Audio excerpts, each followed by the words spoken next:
ଦିନେ ନୟାଗଡ଼ ରାଜା ତ ଦରବାରରେ ବସିଥାନ୍ତି।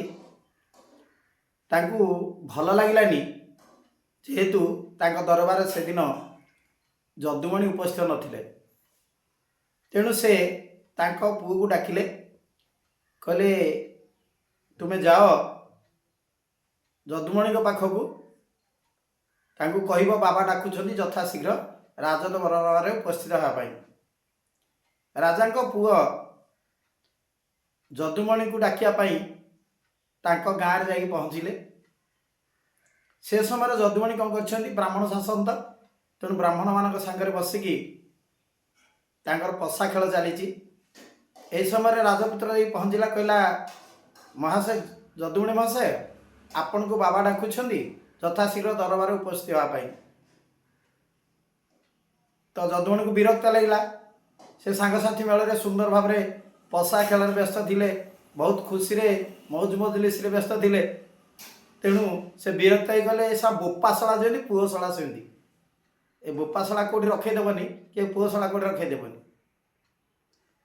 ତ ଏ କଥା କହିଲେ। ରାଜାଙ୍କ ପୁତ୍ର ଏଇଟା ଶୁଣିକି ବହୁତ କ୍ରୋଧାନ୍ୱିତ ହେଲେ। କହିଲେ କ'ଣ, ମୋ ବାପା ଯେମିତି ମୁଁ ସେମିତି, ଠିକ୍ ଅଛି। ସେ ରାଜସଭାକୁ ଗଲେ, ବାବାଙ୍କୁ ଯାଇକି କାନରେ କହିଲେ ଯେ ବାବା, ଯଦୁମଣି କହିଲେ ବୋପାଶଳା ଯେମିତି ପୁଅଶଳା ସେମିତି। ହଁ, ଯଦୁମଣି ଏଇଭଳି କହିଲେ, ଠିକ୍ ଅଛି, ତାଙ୍କୁ ରାଜଦରବାରକୁ ଡକାଯାଉ। ତେଣୁ ସେ ସେନାପତିକୁ ପଠାଇଲେ। ସେନାପତି ଯାଇ କବି ଯଦୁମଣିଙ୍କୁ ନେଇ ଉପସ୍ଥିତ ହେଲେ ରାଜସଭାରେ। ରାଜା କହିଲେ, ଯଦୁମଣି, ତମେ କ'ଣ ମୋ ପୁଅ କହିଲ ବାପାଶଳା ଯେମିତି ପୁଅଶଳା ସେମିତି? ନା ଆଜ୍ଞା, ମୁଁ ଏମିତି କହିଛି। କାହିଁ କହିବି? ଆପଣଙ୍କୁ ପୁଣି କହିବାର ମୋର ସାହସ ଅଛି? ମୋ ମୁଣ୍ଡ ରହିବ ତ? ତେଣୁ ମୁଁ ସେମିତି କହିନି ଆଜ୍ଞା।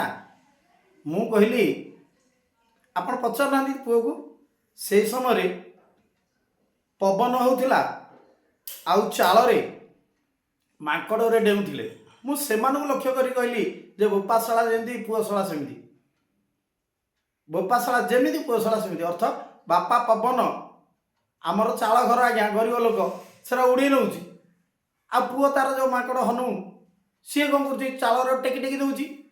ତେଣୁ ଚାଳରା ଟେକି ଟେକି ଦେଉଛି, ପବନ ଉଡ଼େଇ ଉଡ଼େଇ ନେଉଛି।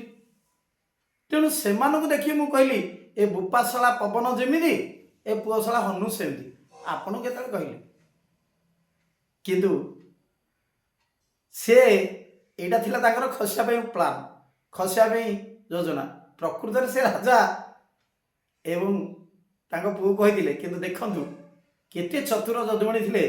ରାଜାଙ୍କୁ କହିଲେ ଯେ ବାପଶାଳା ଯେମିତି ପୁଅଶାଳା ସେମିତି କହିକି ମଧ୍ୟ ସେ ସୁନ୍ଦର ଭାବରେ ଖସିଗଲେ। ତା ସହିତ ରାଜା ଖୁସି ହୋଇ ତାଙ୍କୁ ପୁରସ୍କାର ବି ପ୍ରଦାନ କଲେ। ରାଜା ଜାଣିଛନ୍ତି ଯଦୁମଣି ଏସବୁ ମଜା କଥା କହନ୍ତି। ଓମ୍ ଶାନ୍ତି।